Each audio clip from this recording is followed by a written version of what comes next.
Are you ready for some spring football? Welcome, friends. Hello. It's Brent X. It's Javon Edmonds. We're talking football. This is a live edition of Syracuse Sports. I still would encourage you to subscribe on Spotify, Apple, or YouTube, wherever you get your podcasts. So when a new episode of Syracuse Sports, live or otherwise, pops up, you can listen and watch on demand. But we are here live here. It's Monday night. We just watched our third Syracuse football spring practice, went to interviews, and we've got a lot lined up for you here on our first spring practice pod. But let me welcome back Javon to the program. You getting into the swing of things, Javon? We've had 3 practices already. We're getting in the flow.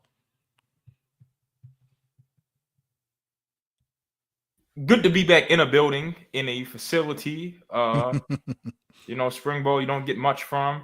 I feel like we're in mid-season already. I've already got conflicting reports. So, yeah. There you go. I feel like I'm back. Mid-season form, baby. You got to love it. So we're going to talk some quarterbacks. I know that's what's on everybody's mind. We hear you, insiders, our Syracuse Sports Insiders. As you can see on your screen, you get direct text message access to me anytime. We're going to answer more of your questions coming up later in the pod as well. We're going to go to the secret voicemail line later in the pod. This will be Javon's first experience with the man who has the secret voicemail line, the legend, Rockin' Ron. He's got some thoughts to share here in spring ball. Who's popping in camp? Who's the buzz guy? There's a name that's starting to come off the lips of the players and coaches when we're asking that question that we'll get into, and plenty more here as we go here. But, Javon, let us not bury the lead, as we say in our business, the quarterbacks. I'm going to say right now, I think it's over. I think Ricky Collins Jr. is the starting quarterback of this team. I think Ricky looks the best at camp.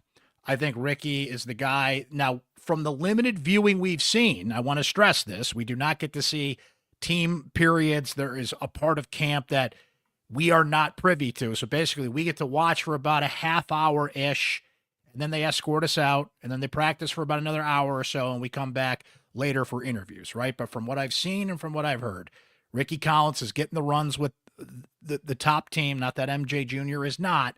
But it just feels like from everything I've seen and heard so far, mind you, we're very early in camp, Ricky Collins Jr. feels like the starting quarterback of this team to me. He looks like the starting quarterback of this team to me, and I think he's going to be the starting quarterback of this team. Where are you at with the QBs right now? I'll put a bow on it like this. Ricky Collins was supposed to be next in line to Joe Burrow, Jayden Daniels, and Garrett Nussmeier. Ricky Collins left LSU because Garrett Nussmeier returned as the starter. Ricky Collins is taking the reps with the ones. Ricky Collins is making probably the most money on the team. As I mentioned last week, Ubaldo Jimenez, you don't sit money. Ricky Collins will be the starting quarterback. Simple and plain and simple. And Fran told you specifically, Brent, not wasting time naming the quarterback. He knows who his quarterback is. It's Ricky Collins. It's Ricky Collins, folks. Speaking of Fran, you brought it up. Just so you guys hear it yourself, we asked Fran the other day when he spoke. Now, this was Friday when Fran spoke for the first time for spring practice. We asked about the quarterbacks, and here it was his response. I have a quarterback soon. I ain't with all that weight, and I ain't got time to play mind games with my team for this half to like him and that half to like, no, we're going to pick a quarterback, we're going to run with it, and y'all compete for 2 and 3. He going to be the guy until he say nah, but we'll be fine, though. Like, we're going to be straight. There you go. Seeing he doesn't want to mess around with the psyche of the team when he knows his quarterback. Maybe by the end of spring, he will be anointed the guy. So, and it was interesting, Javon, because when we were sitting there after practice, as interviews were cycling through, we were waiting for some guys and Coach Robinson to come by. It was Ricky Collins working late, and it was Fran Brown that was running the drill with Trevor Pena. Simple and plain. There's nothing more to say to that. He's getting his timing with his best pass catcher, which is important. That's why Pena, Meeks, Gaston, and McCord worked out so well last year. They had timing. Now Collins has to get his timing down with Pena, with Darryl Gill, and whoever wide receiver 3 is going to be. I think that's a real competition right there. I think Justice Ross Simmons may be in the lead for that, but there's definitely some room for some guys to step in there. The buzz guy we're going to get into here seems to be on the field. I think David Clement has the edge to be the heir apparent to OG at this point, but Jamie Tremble's going to get some run at that spot as well. So It's all adding up to Ricky Collins Jr., folks. That's what we think. But what have you seen? And again, these are limited viewings here, guys, from MJ Jr. and Jakari Williams. To me, Javon, looks good. He's got a tight release, good spiral, good mechanics. Like, I don't see anything wrong with him, but it must just be when he translates into game situations, he's just not quite knocking on the door as somebody that can compete for the job right now. Let's keep in mind, he's still a redshirt sophomore here. This is still a young kid. Yeah. If Ricky Collins isn't a one and done member of the Syracuse football team, we could possibly be mentioning Jakari Williams as a portal guy. I like what I've seen from him. I think he's got a tighter spiral than Ricky. I like his delivery is smooth. He's quick. He's accurate. I don't think they're going to have to go outside to pay for another quarterback. I think Fran Brown's third quarterback, if Jakari stays, will be a homegrown guy, and you paid him to keep him rather than going outside to pay someone to bring in. So far in some drills we've seen, it does go Michael Johnson Jr., Ricky Collins, Jakari Williams. Jakari has always been the three. It feels like MJ and Ricky Collins do split some things. We mentioned Collins is getting the reps with the ones. But look, Michael Johnson Jr. is the veteran. He's been around. He's the guy transitioning this team from last year. I think they're being respectful of that. I think they're letting him lead the way in certain drills and certain situations and making that transition. But to me, they're just kind of biding time until Ricky is ready to take the reins, until they're ready to officially say he's the guy. But we'll let the process play out. It's only day 3 here. So clearly, though, and maybe you've seen it in some of the videos we've been sending our Syracuse Sports Insiders, I think all told, Ricky Collins is the leader in the clubhouse at this point. So that's the quarterback situation, and that's what Fran had to say about the quarterback situation there. Who's the buzz guy? I always find it interesting when we start talking to players and coaches, Javon, who's popping in camp, right? Mind you, it's spring ball, and they could be experimenting with things, and you're trying to, see what you got. There's some new guys stepping up here in big roles, filling. You brought up, you got who's in for OG, Pena stepping up, who steps up for Meeks, who steps up for guys on the defensive side of the ball, namely Justin Barron and Marlo Wax, right? But there's a name that people have certainly settled on here, and it has been a very interesting story so far, and that's Demetrius Samuel Jr. It's going 2 ways. And Javon, he's 17. 16. He turned 17 soon, He's right? turning 17. That's right. He's only 16 right now.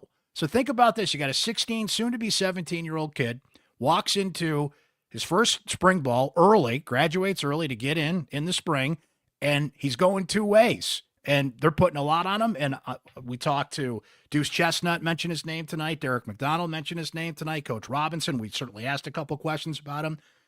But everybody we've talked to, when I've framed the question like, okay, who are the guys popping at camp? Pretty much everybody to a T has said this young man's name. It's a fascinating story here early in camp for a guy who's, he can't even vote yet. Can't vote, can't buy a pack of Newports or anything. Dude's just go, as my dad would say, if he goes to Ruby Tuesdays, he's drinking the sodas. Yeah, I mean, listen, that's a 16 in today's college sports landscape where you got guys who are 25 on some rosters, right? It's a testament to how special they think that kid can be. Everybody just watched Colorado for the last 2 years. Syracuse clearly wants to watch Colorado up close and maybe put some hands on them. This is probably Fran's version of Travis Hunter. We know how much Fran looks up to Deion Sanders. Mm-hmm. He's got his son on the team. Now he's got his Travis Hunter. I know that our friend and colleague Chris Carlson is going to write about him a little bit. He was talking to him tonight, and that's the question. When you're talking to a 16, soon-to-be 17-year-old, how is he taking it all in here? He was certainly highly recruited. He's the highest-rated recruit coming into this team on the roster. So to a certain extent, maybe he's used to that spotlight, used to popping, used to standing out as a premier player, but that's a lot to put on a 17-year-old. We were walking out of camp, so when we had our viewing period over, he was working one-on-one on his footwork with Ricky Brumfeld, the new special teams coordinator, way off to the side by himself. He's getting out there on offense. He's running drills with the corners as well. So, yeah, it's natural to say Travis Hunter. You don't want to put that much pressure on this guy who's, Travis Hunter's going to be certainly a top 5, if not that, certainly top 10 pick in the upcoming NFL draft. But it's hard not to make that comparison because we just don't see too many of these guys going two ways. So that is going to be somebody to watch very closely as we go through camp for sure. Yeah, you'll see guys who get in on a few packages, but you don't see true two-way players. We'll see if he becomes one of those. Spring's a time to experiment too. Yeah. Can he handle this? Can we put him on both sides of the ball? Throw everything at him and see what he can take, right? And it's intriguing to see how they handle him in practice because we saw him in a blue shirt. Now we've seen him in a white shirt, which means when he's in the blue shirt, he's practicing both ways. See him in the white shirt, he's spending the day with the offense. So we'll see if we, see him in an orange shirt and he's spending the full day. My fault. Yeah, with the defense and how they keep managing that because clearly if you want the guy to get better and learn your system on both sides of the ball, he's got to spend some full days with that, one dedicated group. So that time management will be intriguing. I don't envy the coaching staff for working that out. That's why they coach and I report. Javon, who are some other guys that fit that pop category? I mean, it's hard not to notice Byron Washington, all 6'7", 380 of them. I've watched. Big boy. Man, he is huge. And when you watch some of those offensive line drills that they do, it's funny when everybody else is moving, like there's pushing and the guys are backpedaling. Byron Washington sticks his hands out, and whoever goes up against him, he doesn't move. Yeah. he doesn't budge. So there's another freshman who comes in with those measurables, and it's hard not to think, man, if this kid can handle being out there, it's hard not to picture him on the field in some capacity. Well, just looking at the field, there are some big dudes. Like Yassine Willis. Mm-hmm. I'd hate to be a linebacker meeting that dude in the B gap. That's a big brother. David Clement. I wouldn't want to be a safety, a nickel corner, or a linebacker matching up with him. That is a big dude who knows how to move. I think size. Dan Valari isn't anywhere near as big as those guys, but he's that guy can run. Mm-hmm. At the tight end spot. That's a matchup advantage right there. I will say there's one guy that I'm looking at where I've heard his name mentioned in a positive light, but I haven't seen it yet. That's transfer receiver Tyshawn Russell.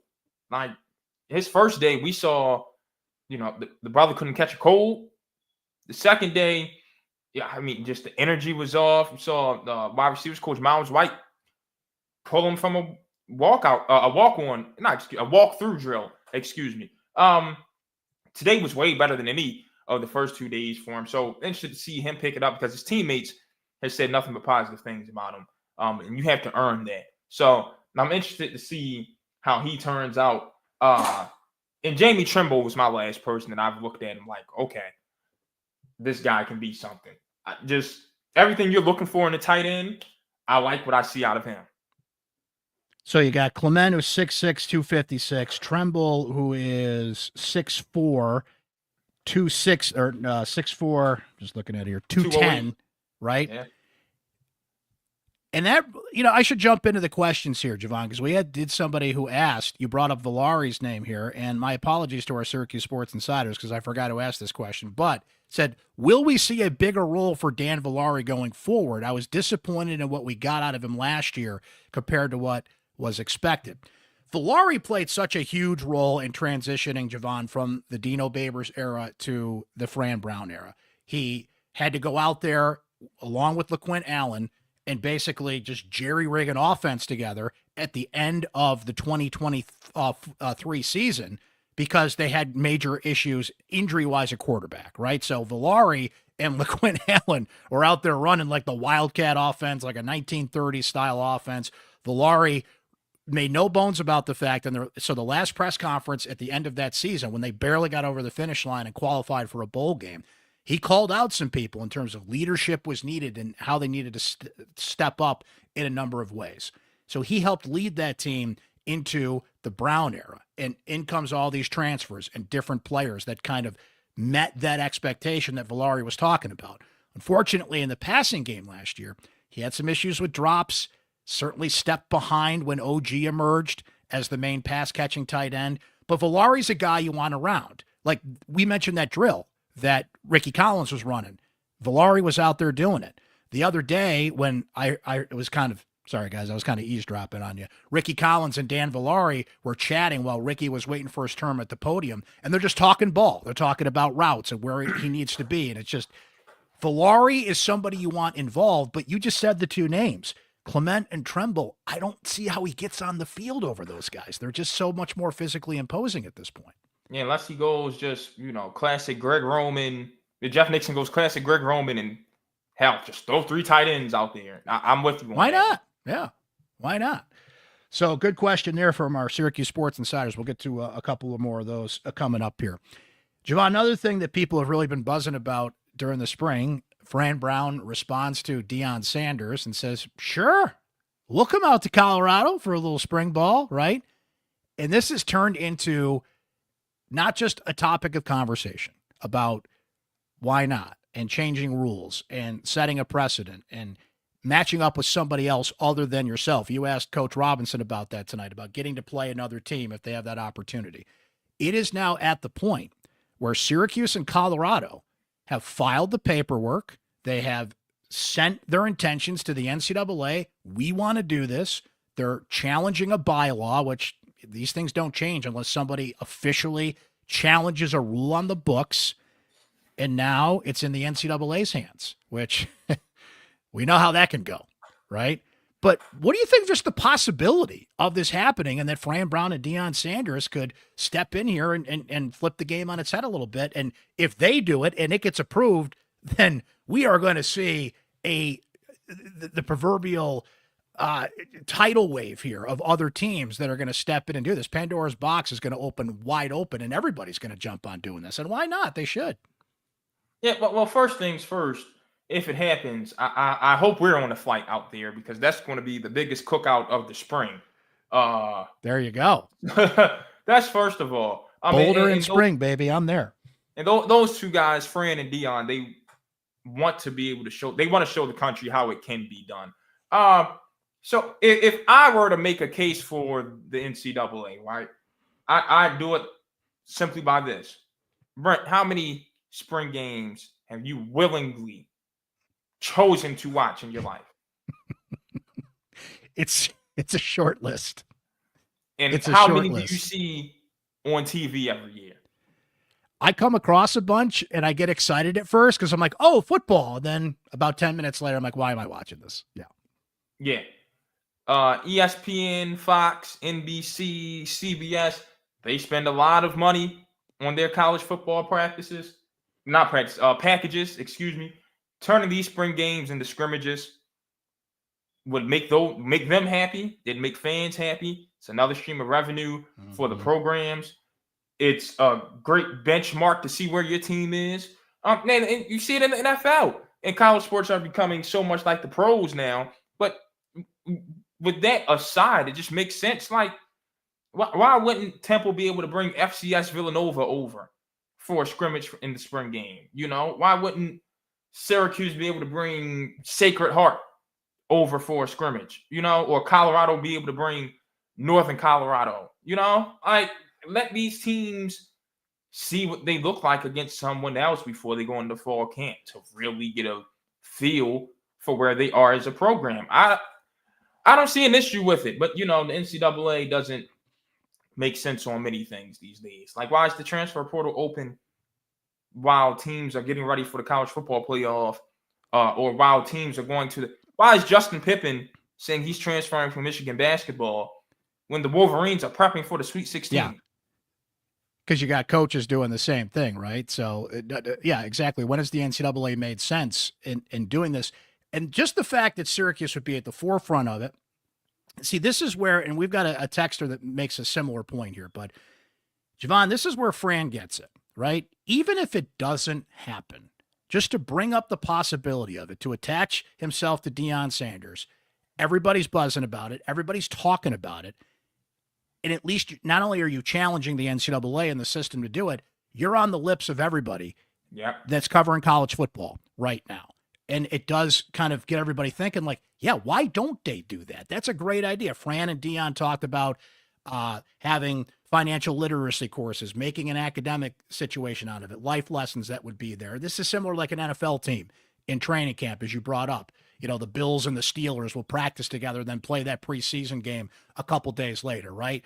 Fran actually, I got a clip from him when he was talking about this on Friday. Let's take a listen. We're just going to stick to going out there for spring ball and try to make that the best event it could possibly be. I think this would be like a fight, you know, down there like Money Mayweather about the fights. You know, us getting to go out to Colorado Friday or Saturday night, whenever it'll be the main event. And it's something that's needed right now for us during this time of the year. I mean, it'll be extremely big. You'll have, of course, March Madness is huge, but then you get to go watch football. You get to watch some teams do it, and two teams that I think he's done an amazing job just flipping that program fast, and me being able to follow and having the opportunity of us starting to flip this program. You couldn't find two better teams to start it off, right? Especially when you start to think about the history of football and what Syracuse was first for, a lot of things with Jim Brown and Heisman Trophy winner being Ernie Davis the first. So us getting to be the first of doing something else here, that would be pretty cool. And that was for everyone to put some context on that. That answer was a deflection from a question that I had asked them.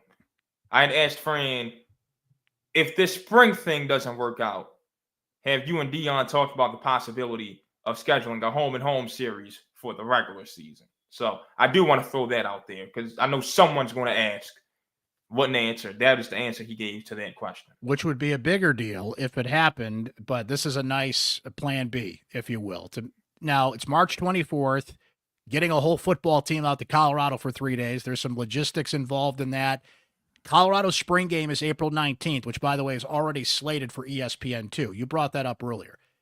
Everybody's happy here. You open up a revenue stream. It's different competition, gets the coaches and players juiced up, but you're making your media partners happy here. ESPN loves the fact that they have the Colorado spring game to start with because Colorado stands out. Mostly to Dion. Now, imagine if you add this in to the mix, so you're checking all the boxes that you need to here. But when we say the NCAA is looking at this, Javon, the reason I think this has a chance is, and you can fill in some details that maybe I miss here, but there's an NCAA, there's an oversight committee that's made up of, there's some football coaches on it and some football people on it, right, that are going to look at this. Now, I don't know if they're going to call emergency session sounds a little strong, but call like an unscheduled oversight meeting to expedite this because time is short. I don't know if they're going to wait till their next meeting comes up on this, but at least there's some football people making a decision on this. It's not just some NCAA bureaucrat sitting there like, is this good for the NCAA or not? I feel like this has a chance because of who's overlooking it. Yes, I'm looking at the list. You've got athletic directors. You've got conference commissioners, you've got conference associate commissioners in charge of football. You've got Brett Bielema, Illinois' head coach. You've got faculty representatives. Like there's people that are actually involved with the game. And West Virginia has Tara Simmons, their student athlete representative. Like you said, football people are making this decision. Yeah. And I somewhat know Scott Barnes, Oregon State's athletic director. I've talked to him. He's a very forward-thinking guy. He's on this committee. If there are more people that think like Scott than there aren't, this thing is going to happen. And you know what? This is an opportunity for them to do all the things that we mentioned, but also think how many hits the NCAA has taken in recent years and still the reputation that it holds now. Say yes, be bold, be innovative, change because someone challenged you, called you out on something. It's like, why do we have this rule in the first place? And then you can set up everybody else to do this if it's next year or whatever the case may be. So one way or the other, Javon, if this does not happen this year, next year, we should start looking at hotels and flights for Boulder because this is happening one way or the other. It's just a matter of if it's 2025 or 2026. And I wouldn't be shocked if it's okay, we'll let it happen, but it's not going to be this year, it'll be next year. Yeah. Type of thing from the committee. Which would be good for them to do, by the way. If they say, look, this is awesome, we just don't think you can do it this year, great. Okay. Right. I think that's a good compromise. But it solves a problem like this here. Fran has so much respect for Dion. And I remember when I was at Temple, Fran Dunphy went back to LaSalle to help his alma mater out, which meant had to coach against Aaron McKee every year, a guy who was on his staff, guy he loved dearly. Those guys, as much as they love the competition, like they also hate coaching against someone they are close with, right? It solves that problem. You've got coaches at some power programs that will never schedule against each other because they don't want to kill their friend's season. You bring this in, but we'll play you in the spring scrimmage, though, just not the regular season, and scratch half of the itch for the fans. Javon, that brings me to some questions and comments from our Syracuse Sports Insiders. It's right there on your screen if you're watching us on YouTube, but to be a Syracuse Sports Insider means you get direct text message access to me. And what an amazing time to be a Syracuse Sports Insider, because we give you the heads up about who we're talking to at practice, the players and coaches. What do you want us to ask them? We give you a heads up when the live pod is coming. You guys can talk Syracuse sports whenever you want. And look, we're talking football right now, but the portal's open in basketball. We're tracking that. We're hot and heavy into lacrosse season. All the latest news, tidbits, breaking news, information, analysis. You can ask me questions and talk Syracuse sports anytime. It's just $3.99 a month to be a Syracuse Sports Insider, but you can try it free for 2 weeks. The information is there on your screen. It's in the show notes, too, on how you can sign up today. And as I like to call him, Jim B., but not that Jim B., says, Brent, pull up a Twitter feed, and there's a bigger divide between Red Autry and Fran Brown. It's kind of what we're feeding into and what we're talking about, Javon. Fran gets it. He creates excitement in the national conversation while Autry won't answer questions about his team. Fran's got the fan base so bought in that everybody would be happy even if they go 6-6 this year, but we appreciate what he's building. And then he adds this: has there ever been this much interest in spring football? You asked a good question a couple minutes ago, Javon, about how many spring football games do I walk into just, skipping in, excited about. Not a lot, to be honest with you. But last year I did, because there was so much intrigue around what an energy that Fran Brown was building, how does Kyle McCord look, and just all those questions that we had, right?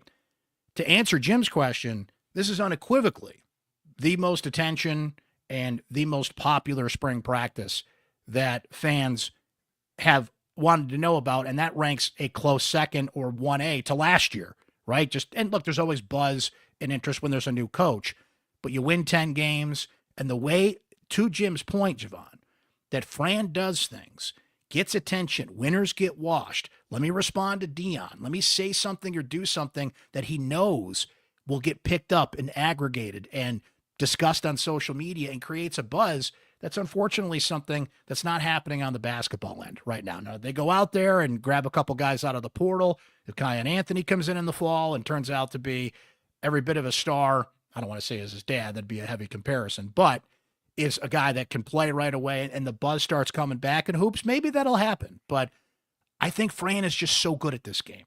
And in his first head coaching job, he didn't need time to get used to it.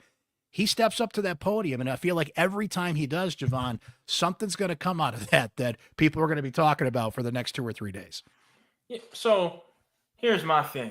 Fran's going to talk win or lose, blowout or close game. He's going to be him. He's going to hold himself accountable. He's going to hold his team accountable.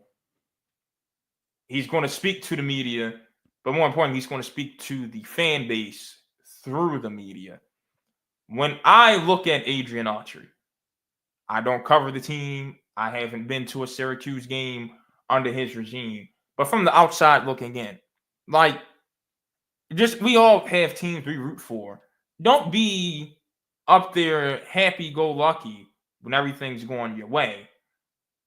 And then when everything is going south, I don't want to talk, deflecting accountability. It's just no one likes that, right? And then don't be, like Umar Ballo at Indiana, man. If the fans would just support us through whatever. No, fans have a right to be ticked off, especially when you, Umar Ballo, are making like $2 million and your effort has been questioned all since the off season. You know, like fans have a right to feel some way about their teams. And if you aren't providing the emotion, then you probably don't belong there. You know, you have to match the emotion of us reporters, athletes, coaches, administrators, front office executives. One thing all 5 groups of these people need to understand. Our bosses can think we work for them as much as they want. But before we answer to our bosses, we answer to the fans. Players answer to the fans before they answer to their head coach and their general manager and their director of player personnel and director of operations. Coaches answer to the fans before they answer to the athletic director, the general manager, the president of basketball ops, or the team owner. We answer to the fans before we answer to our editors. Don't fire me for this, but it's true. You know, like it's just that's how it goes. So no, that's well said. Those who don't understand that, I never feel but so much sympathy for them when they're out the door.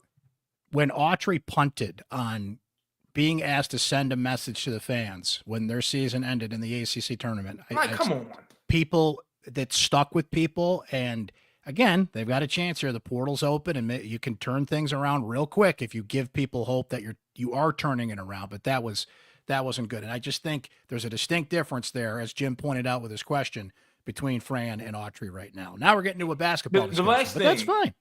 The last thing I'll add to that is this right here.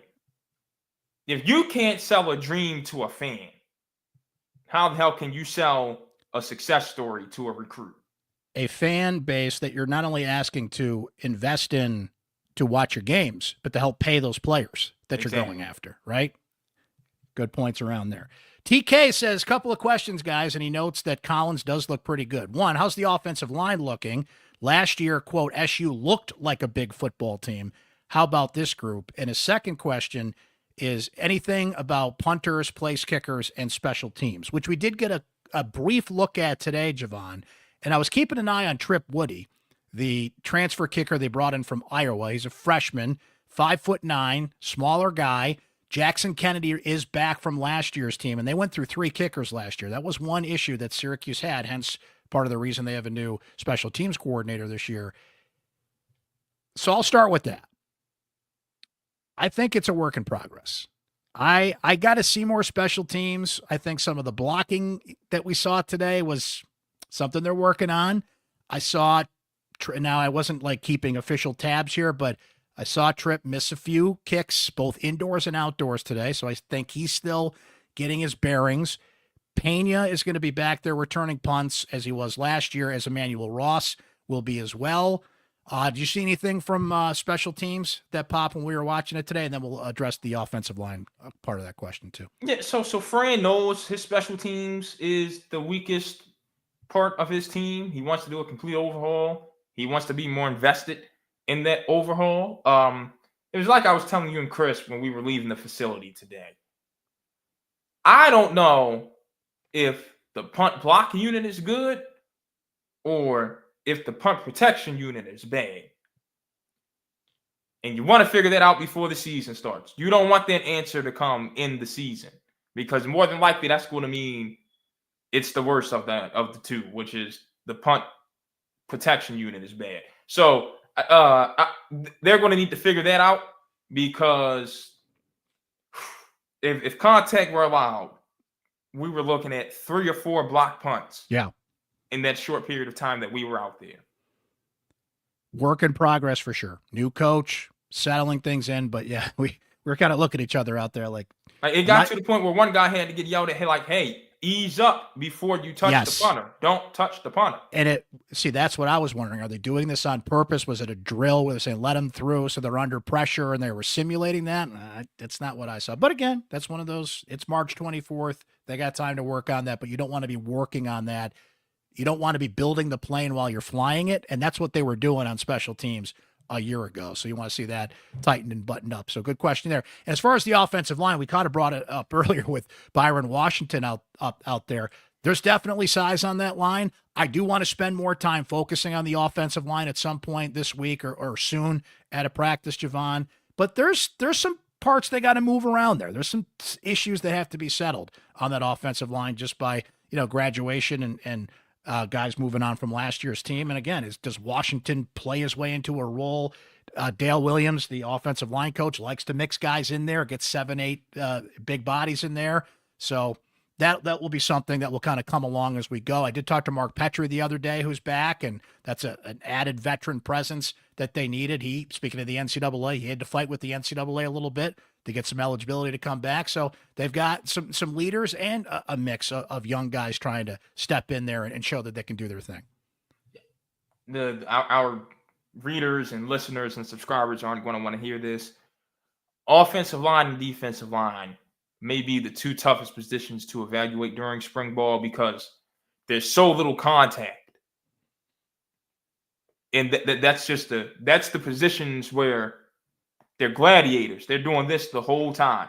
So when this is limited, you can't necessarily give your best evaluation of talent. So especially with the offensive line. So give us some time to really get a feel on the O-line. If we could see all of practice, we'd probably have a little bit more info for you. But, there's only so much that we see. Let's also keep We'll get there. But they got the bodies, like big dudes, and some of them are quick on their feet. So we'll see. We should note that you brought up the defensive line, too. Deion Wilson Jr., the tank, is back out there. He got injured last year. He is in a green jersey right now, so limited contact. But he was somebody cited by a couple players I talked to, was somebody who's stepping up as a leader on that defensive line. So we'll circle back on that on another pod coming up. And one final question from Michael L., who says, Brent, is Luke Carney on the roster, or is he not on campus yet? And he adds, just wondering about the other freshman as well, Rich Beelan. So they're both there. They are both in practice. They got here for spring. They're both freshmen trying to find their way. Rich is all of 6 feet. 6 feet, 187.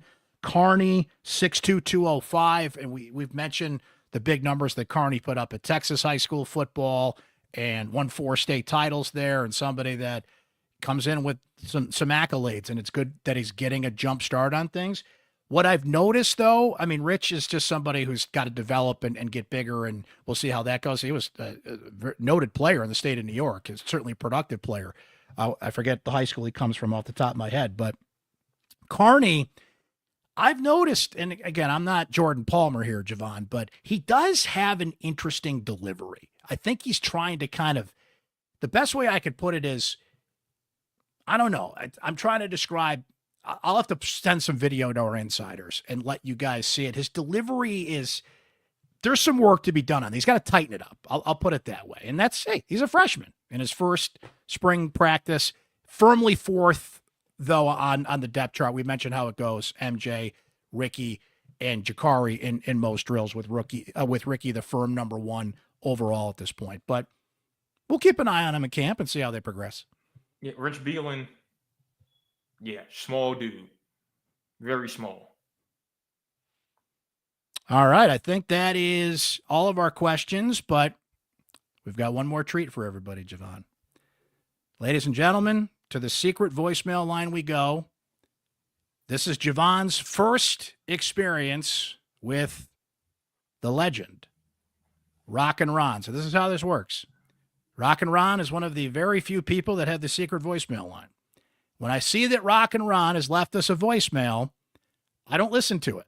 I just download it, and we're all listening together for the very first time. I like to be surprised by Rock and Ron. And Javon, you ready? I'm ready. Your first experience with the legend. Let's take a listen. Hey, Brett, Rock and Ron.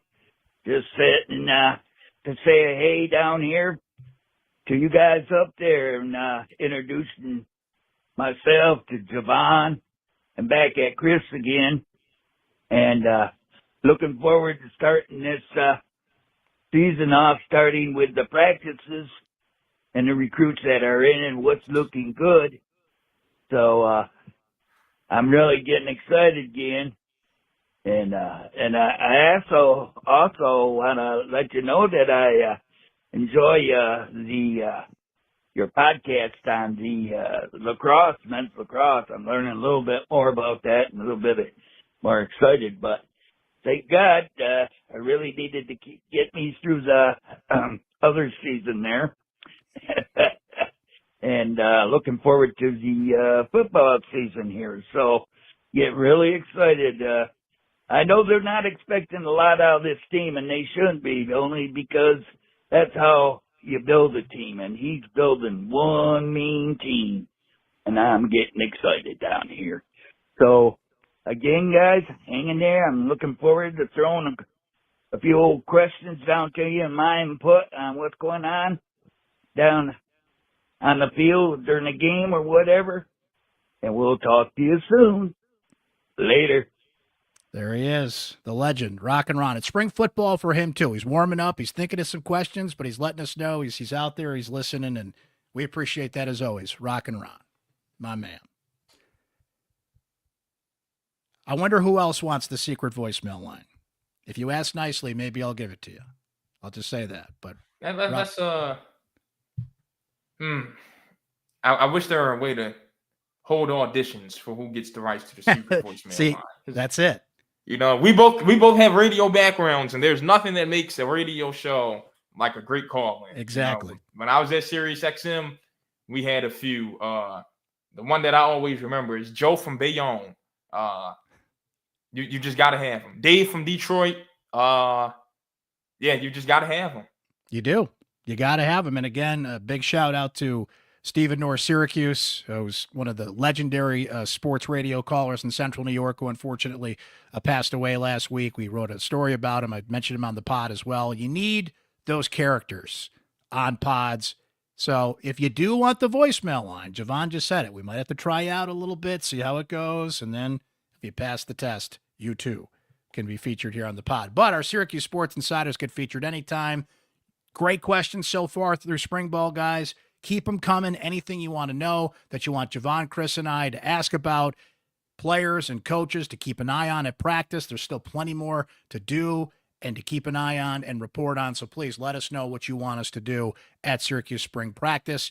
That's going to do it for this edition, though, of Syracuse Sports Live, our first look at Syracuse Spring football. For Javon Edmonds, I'm Brent Dax. Make sure you guys subscribe, Spotify, Apple, YouTube, wherever you get your podcasts. And, of course, become a Syracuse Sports Insider so we can let you know about everything that we're reporting on spring practice-wise. Thanks for hanging with us tonight, though, guys. We'll talk to you next time.